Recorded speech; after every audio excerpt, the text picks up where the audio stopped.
எல்லாம் வந்து கிரீன் ஹவுஸ்க்குள்ள வச்சிட்டோம். அதனால வந்து இண்டிவிஜுவலா கவர் பண்ண தேவையில்ல. அப்படி ரொம்ப தேவைப்படுறதுக்கு மட்டும் இந்த மாதிரி பேக் போட்டு வச்சிருக்கேன். அப்புறம் மீதி எல்லாமே வந்து குளிர் தாங்குறது தான். அதனால நம்ம வந்து ரொம்ப அப்படி கஷ்டப்பட தேவையில்ல. கிரீன் ஹவுஸும் வந்து மூடிட்டோம். உள்ள வந்து ஒரு ஃபேன் வச்சிருக்கோம். சூடு காத்து வர்றதுக்காக ஒரு ஃபேன் வச்சிருக்கோம்.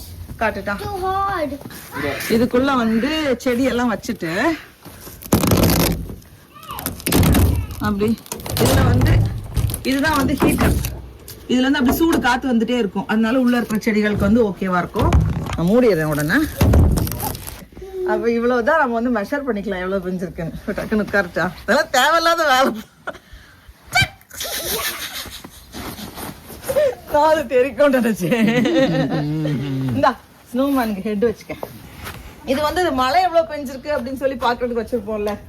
அது பார்த்தோம்னா மேல இவ்வளவு இடத்துல ஐஸ் இருக்கு, கீழே வந்து தண்ணி அப்படியே உறைஞ்சிருக்கு. இங்க இவ்வளவு இதுலயே தெரியுது 2.5 இன்ச்சுக்கு வந்தாச்சு. இப்பவே வந்தாச்சு. இது என்ன குண்டு ஸ்னோமேனா? இருக்கிறதுல ஒரு snowman. Top of this oh idli snowman பார்த்திருக்கீங்களா? இட்லி ஸ்னோமேன்.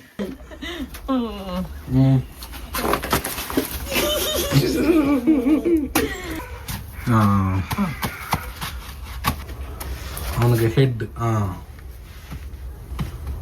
இப்போ பரவாயில்ல பாரு. அதுக்குள்ள முடிச்சிட்டேன். அது சைடு